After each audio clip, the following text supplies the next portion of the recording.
There is a sound in the desert that is unlike anything else on earth. It is not the wind. It is not the shifting of sand. It is the sound of 40,000 men, clad in iron, marching into an oven. The year is 53 BC. The place is the desolate wastes of Mesopotamia, near a town called Carrhae. You are a Roman Legionnaire. You are the apex predator of the ancient world. You have conquered Gaul. You have shattered the phalanxes of Greece. You believe that war is simple. You march, you throw your pilum, you draw your gladius, and you break the enemy's line. It is a formula. It is physics. And for 300 years, the physics have been on your side. But today, the physics have changed. Today, you are walking into a slaughterhouse designed by a ghost. You are led by Marcus Licinius Crassus, the richest man in Rome. He bought this army. He paid for your armor. He thinks he is buying glory. He is wrong. He is buying a tomb. To understand the horror of what happens next, you must understand the smell. It smells of boiled leather and sour sweat. The Roman legions are heavy. They are built for the mud of Europe, not the furnace of the East. Each man is carrying 60 pounds of gear. The sun is not an environmental factor here. It is an enemy combatant. Crassus is arrogant. He ignores the advice of his Armenian allies to stay in the mountains. He wants a direct confrontation. He wants the enemy to stand and fight, because if they stand, they die. That is the Roman way. And then, on the horizon, they appear. The Parthians. They look pathetic. They don't wear heavy bronze cuirasses. They don't carry massive scutum shields. They are mounted on light horses, wearing loose tunics that flutter in the wind. To the disciplined Roman eye, they look like bandits. They look like prey. Crassus orders the formation, the hollow square, a defensive fortress of flesh and shields, a moving city of steel. The plan is simple. Let the barbarians charge. Let them break themselves against the Roman wall. When they are tired, we will advance and butcher them. But the barbarians don't charge. They stop. They hover at the edge of your vision, shimmering in the heat haze. They are drumming, a deep, rhythmic thrumming of leather drums that syncs with your heartbeat. It is psychological warfare before the term existed. They are waiting, but for what? Suddenly, the drumming stops. The Parthian line explodes into motion, not toward you, but around you. They are swirling, a cyclone of horseflesh and dust. You tighten your grip on your shield. You wait for the impact. You wait for the melee. But the impact never comes. Instead, you hear a sound, a high-pitched whistle, like a scream cut short. Thwack! The man next to you drops. An arrow has gone through his eye. Thwack! Another man falls. The arrow pierced his thigh, pinning his leg to his horse. This is the first shock. These aren't normal arrows. These aren't the weak reed arrows of the European tribes. These are armor-piercing missiles driven by the recurve composite bow, a piece of bioengineering that stores energy like a coiled viper. The Roman officers scream orders, "Hold! They will run out of arrows." And this is the logical assumption. A horse archer can carry maybe 30, 40 arrows in a quiver. With thousands of archers firing, they will burn through their ammunition in minutes. So you turtle up, you raise your shield, you listen to the rain of death rattling against the wood. You count the seconds, you pray to Mars. 5 minutes pass, 10 minutes. The sky is dark with iron. The screaming of the wounded is getting louder. The Parthians ride in close, loose a volley, and then here is the nightmare. They retreat. As a Roman, your instinct kicks in. They are running. They are fleeing. You lower your shield to cheer. You prepare to pursue. And that is when you see it. The rider doesn't stop his horse. He gallops away from you at 40 miles per hour. But his torso twists unnaturally backward, 180 degrees. He looks you in the eye. He draws the string to his ear. And he releases. The Parthian Shot.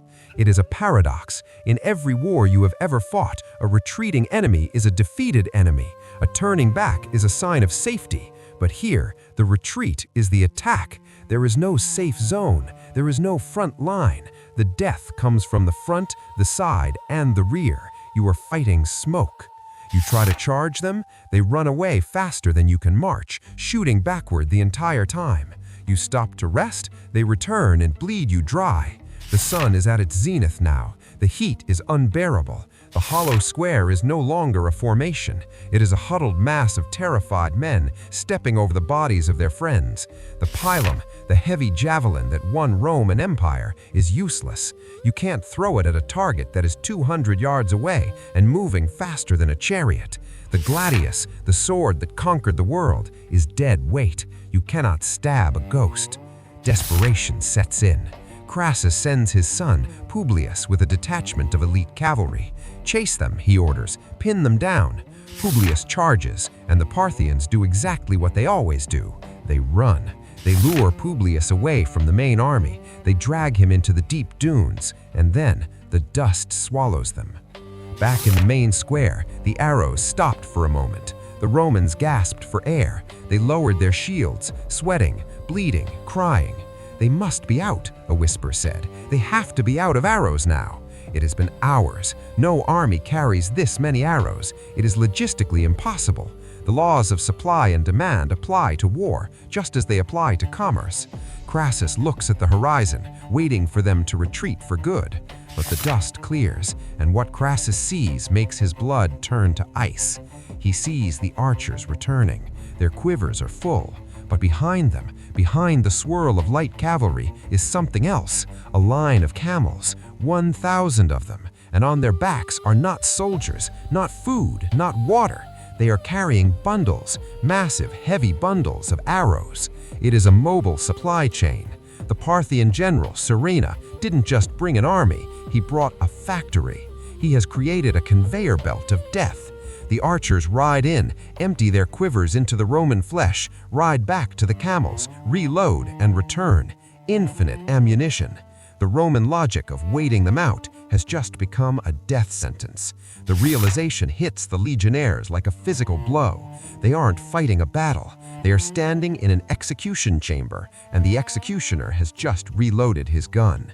But Crassus, poor, rich Crassus, he still thinks he can survive this. He thinks his armor will hold. He thinks his heavy infantry can withstand the light arrows. He is about to learn that the Parthians have one more secret. You see, the arrows were just the rain. Now comes the thunder. Look at the horizon again. The light cavalry is parting. The dust is settling, and out of the gloom rides something that shouldn't exist in this era. Men and horses covered entirely in gleaming, scaled metal, no skin visible, just walking tanks, the Cataphracts, and they are holding lances chained to the necks of their horses. We thought the arrows were the nightmare. We were wrong. The arrows were just there to make us huddle together, so they couldn't miss. Subscribe and join us in the next episode, because the arrows have stopped falling, but the slaughter has just begun. This is Julian's Arsenal. Welcome back to the slaughterhouse. We left the legions of Rome huddled under a sky black with arrows. They were praying for the ammunition to run out, but then they saw the camos, the supply chain, and then the ground began to shake. The Roman formation is a miracle of engineering. The testudo, the tortoise formation, shields interlocked like scales, a roof of iron designed to deflect rocks, javelins, and sword blows. Against the tribes of Gaul, it was invincible, but physics is a cruel mistress. When a heavy object hits a shield, the energy has to go somewhere. You are a legionnaire in the front rank. You hear a sound like thunder rolling across the desert floor. It is deep, it is heavy. It is the sound of thousands of hooves hitting the sand in unison. The arrows stop. Silence returns for a heartbeat. And then the tortoise shell is cracked open. Not by a sword, but by a 12-foot lance called a kontos. Driven by the mass of a galloping armored horse and a rider locked into a high-horned saddle, the lance doesn't just pierce the shield. It punches through the shield, through your arm, through your chest, and pins you to the man standing behind you. 2 men, 1 spear. The Roman line buckles. The Cataphracts have arrived, and they are the anvil upon which the Roman Empire is about to be smashed. This is the tactical nightmare, the catch-22 of Carrhae. To stop the heavy cavalry charge, the Romans need to spread out. They need to flank the horses. They need mobility. But if they break formation to fight the cavalry, the light archers return and turn them into pincushions. If they stay in tight formation to block the arrows, they become a dense, immobile block of meat for the heavy cavalry to smash into. Spread out, and you die by the 1,000 cuts. Stay close, and you die by the crushing weight. The Roman officers are screaming contradictory orders. Dust is choking the air. The heat is now 100 degrees. Inside your armor, you are boiling. Dehydration is setting in. Your vision is blurring. And looking at the enemy, you realize something terrifying. They aren't tired. Why? Because they aren't fighting with muscle. They are fighting with mechanics. Let's freeze the frame. Let's look at the weapon that is dismantling the world's greatest superpower. It isn't magic, it is bioengineering. The Roman bow is a self-bow, a single piece of wood, usually yew. It relies on the flexibility of the wood grain. It is reliable, but inefficient. The Parthian bow is a composite recurve. It is a sandwich of death. On the back, they glued sinew, animal tendon. When the bow is drawn, the sinew stretches, storing massive tension. On the belly, they glued horn. Horn resists compression. It wants to push back. Between them is a wood core. When a Parthian pulls this bow, he is loading a spring made of flesh and bone. The mechanical efficiency is nearly double that of a wooden bow. This means a shorter bow can shoot a heavier arrow faster and farther. And because it is short, they can use it from the saddle. But here is the secret that historians often miss: the thumb ring. A Roman pulls a bowstring with 3 fingers. It's clumsy. The string rolls off the fingers, creating oscillation. The Parthian uses a jade or bone ring on his thumb to lock the string. It's a mechanical release aid. It allows for a cleaner release, meaning better accuracy, and it allows for the Mongolian draw, drawing the string back to the ear or even the shoulder, not just the chin. More draw length equals more power. And finally, the saddle. You might have heard that stirrups hadn't been invented yet. That is true. So how did the Cataphracts charge with a heavy lance without flying off the back of their horse upon impact? If you hit a Roman shield wall at 30 miles per hour, Newton's third law says you should be launched backward. The secret lies in the 4-horned saddle. The Parthian saddle had 4 tall, stiff leather horns that gripped the rider's thighs. It locked the rider onto the horse's spine. They became one unit. The man didn't hold the lance with his arm strength. He braced it against the horse's momentum. The Roman infantry wasn't being hit by a man. They were being hit by a 1,500-pound projectile concentrated into an iron tip the size of a coin. Crassus is watching his investment crumble. He plays his last card. He sends his son, Publius Crassus, with 1,300 elite Gallic cavalry, the best horsemen in the Roman army, to break the encirclement. Charge them, he orders, drive them off. Publius is young, he is brave, he leads the charge, and for a moment it looks like it's working. The Parthians turn and run, the famous feigned retreat. Publius takes the bait. He chases them deep into the dunes, far away from the safety of the infantry square. He thinks he is the hunter, but as the dust settles in a valley miles away, the Parthian horses stop running. They turn, and Publius realizes the trap. He is surrounded, not just by archers, but by the Cataphracts. The Gallic cavalry fights bravely. They aim for the unarmored undersides of the Parthian horses. They even dismount and try to pull the lancers off their saddles by the neck, but it is futile. The Gauls are wearing light chain mail. The Parthians are covered in steel scales. It is a meat grinder. Publius is wounded. His arm is pierced by an arrow. His men are dying in a circle around him. He looks at his armor-bearer. He knows what comes next. Capture means torture. Capture means humiliation. He draws his sword, not to fight, but to end it. He orders his armor-bearer to stab him. The blade goes in. The son of Crassus dies in the sand, miles from home, defeated not by bravery, but superior technology and tactics. The Parthians descend on the body like vultures. They don't want his gold, they want a message. Back at the main battle, Crassus is hopeful. The fighting has paused. He thinks his son has pushed the enemy back. Where is Publius, he asks. Where is the cavalry?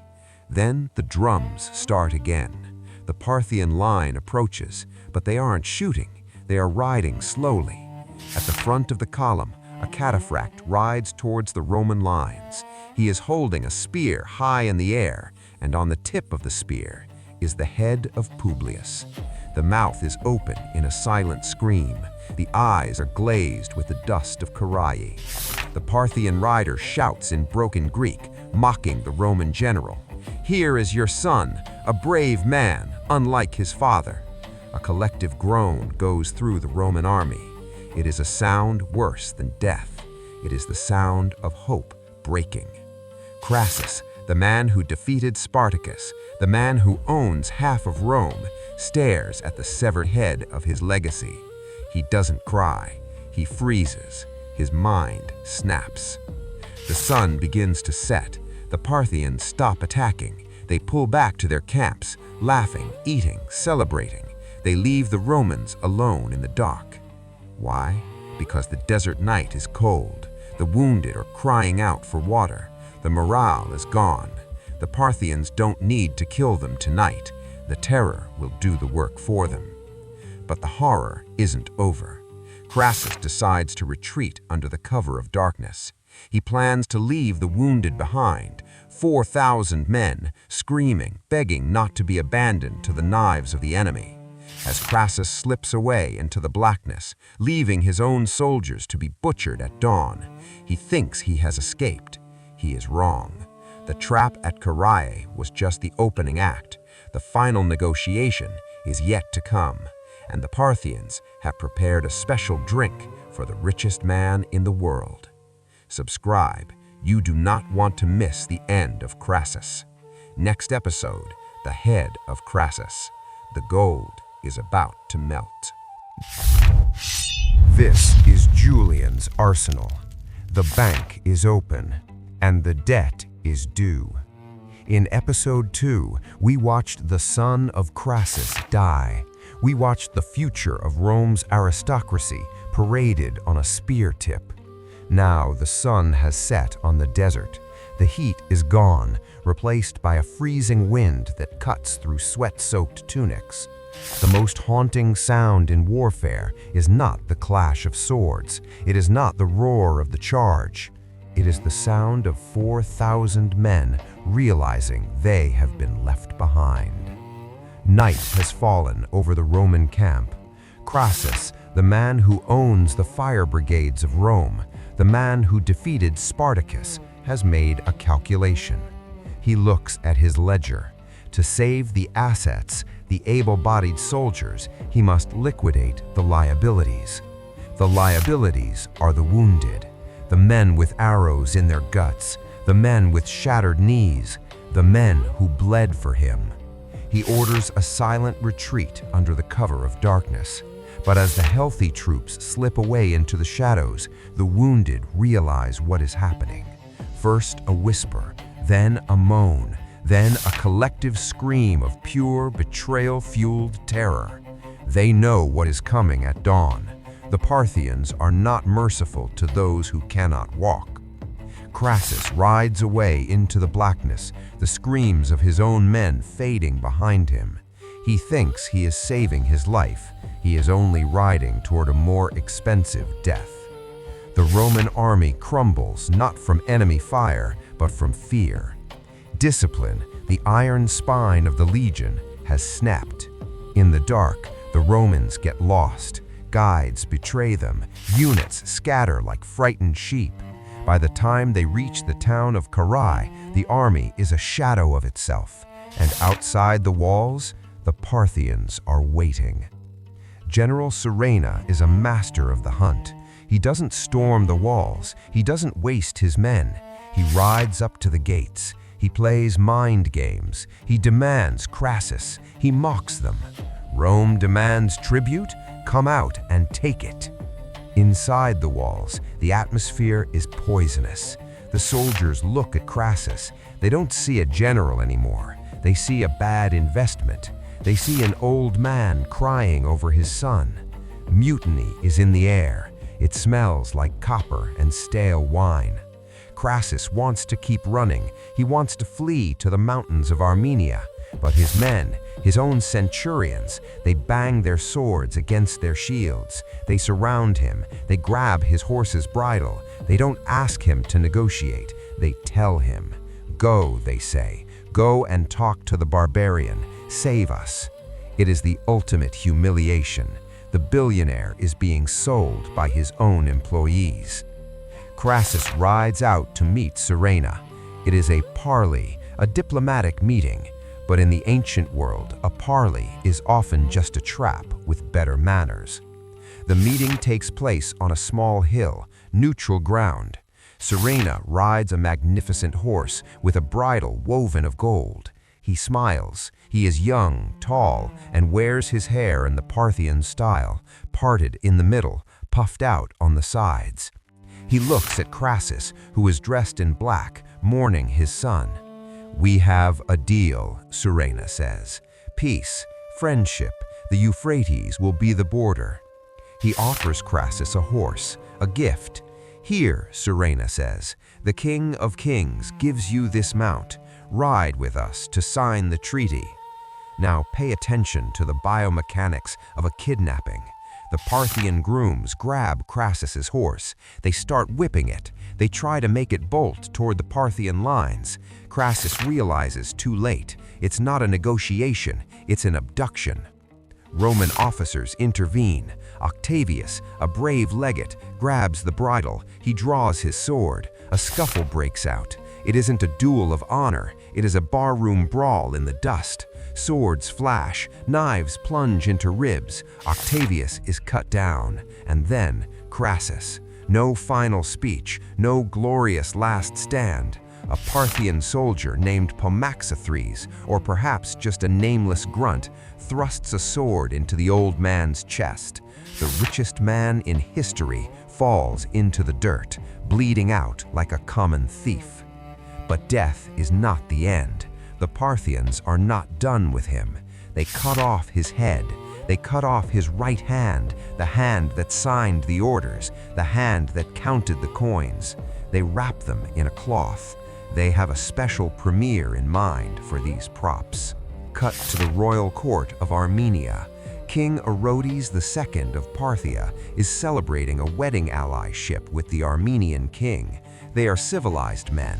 They speak Greek. They are watching a play, specifically The Bacchae by Euripides. It is the scene where Queen Agave enters carrying the severed head of her son, Pentheus, thinking it is the head of a lion. The actor enters the stage, but he isn't holding a prop mask. He is holding the dripping, gray head of Marcus Licinius Crassus. The crowd goes wild. It is the ultimate theater. King Orodes laughs. He calls for the gold. This is the moment that echoes through history, the moment where legend and reality merge into a singular, horrifying image. A crucible is brought forward. Inside, molten gold glows orange and angry, liquid wealth. The king grabs the severed head by the hair. He pries open the dead jaw. "You hungered for gold in life, Crassus. You thirsted for it above all else." He tips the crucible. "Now, drink your fill." The heavy, searing liquid pours into the throat. It hisses as it burns through the esophagus. It fills the mouth, spills over the lips, and hardens into a golden gag. The skull becomes a heavy, metallic piggy bank, the symbol of Roman greed, silenced forever by the very thing it worshipped. 20,000 Romans died at Carrhae. 10,000 were captured and enslaved, marched east to build cities for their conquerors, never to see Italy again. The eagles, the sacred standards of the legions, were taken, a humiliation that would haunt Rome for 30 years. But this wasn't just a defeat, it was a revelation. Rome realized that the world was bigger than they thought. They realized that heavy infantry was not the answer to every question. They looked at the composite bow, they looked at the Cataphract lance, and they felt fear. However, history has a strange way of evolving. The Parthians won the battle, but they stagnated. They kept their tactics. They didn't change. But far to the east, on the steppes of Mongolia, another culture was watching. They saw the horse archer. They saw the heavy cavalry, and they thought, we can do this better. The Parthian Shot was deadly, but what happens when you combine it with military discipline stricter than Rome? What happens when you scale it up from 10,000 men to 100,000 men? The ghost of Carrhae didn't die in the desert, it went to hibernation. It is waiting for a man named Temujin. Subscribe, because in the final episode, we trace the bloodline of this weapon. We will see how the bow that killed Crassus became the gun that kills empires. And we will answer the final question: why don't we fight like this anymore? Or do we? And this is the end of the line. We have watched the Romans bleed. We have watched the Cataphracts charge. We have watched gold pour down the throat of a dead billionaire. But weapons, true weapons, never really die. They just change their names. Language is a graveyard. We use phrases every day without knowing whose bones we are walking on. Have you ever heard the phrase, a parting shot? Today, it means a witty comeback, a final insult you throw over your shoulder as you leave an argument. But that is a lie, a corruption. For 1,800 years, it wasn't a parting shot. It was a Parthian shot. And it wasn't an insult. It was an arrow driven through your eye socket by a man riding away from you at 30 miles per hour. We sanitized the history. We turned a tactic of mass slaughter into a figure of speech. But today, we are going to dig up the bones. We are going to ask the final question. If this weapon was so deadly, if it broke the Roman Empire, why don't we use it anymore? Who killed the horse archer? The disaster at Carrhae didn't stop Rome. Rome is a machine, it adapts. But the idea of the Parthian Shot escaped the desert. It traveled east. It infected the blood of the steppes. The Huns used it to shatter Europe. The Turks used it to seize the Middle East. But it was the Mongols who perfected it. If the Parthians were a storm, the Mongols were a climate shift. Genghis Khan took the tactical annoyance of the Parthian Shot and turned it into an operational doctrine. He didn't just have one unit retreating and firing. He had entire armies that could feign retreat for days. They would drag you across a continent, shooting backward the entire time, stretching your supply lines until they snapped. For 1,000 years, the horse archer was the apex predator of land warfare. The combination of the composite bow and the horse was the nuclear weapon of the Middle Ages. So what happened? Why are the armies of today not riding horses? Did we get smarter? Did we get stronger? No, we got lazy, and we discovered chemistry. The death of the Parthian Shot boils down to a single economic principle: ROI, return on investment. To create a Parthian archer, you need a human life. You have to put a child on a horse at age 3. You have to warp his skeletal structure to fit the saddle. He has to practice archery every day for 15 years to build the back muscles required to draw a 100-pound composite bow. If that archer takes an arrow in the neck, you have lost 20 years of investment. You cannot replace him. The horse archer is an artisan. He is a Ferrari, high performance, high maintenance. Now, look at the musket, the arquebus, the black powder tube. It is heavy. It smells of sulfur. It is inaccurate. It takes a minute to reload. A Parthian archer could lose 6 arrows in the time it takes a musketeer to fire 1 shot. Technically, the bow is the superior weapon. But here's the secret. I can take a peasant from the field, hand him a musket, yell at him for 2 weeks, and I have a soldier. If he dies, I grab another peasant. Gunpowder didn't win because it was better. It won because it was cheaper. It democratized death. The Parthian shot required a warrior cast. The parting shot of gunpowder only required a trigger finger. The aristocracy of skill was destroyed by the mass production of lead. The final death of this tactic wasn't at Carrhae. It was in 1860, the Battle of Carrhae. The Qing dynasty of China sent their elite Mongol cavalry against the British and French forces. These were the descendants of Genghis Khan. They had the bows, they had the horses, they had the courage. They charged the European lines, preparing to loose their arrows, preparing to wheel around and fire the Parthian shot. But the Europeans didn't form a square. They didn't cower behind shields. They stood in a line. They raised their Armstrong guns and Enfield rifles.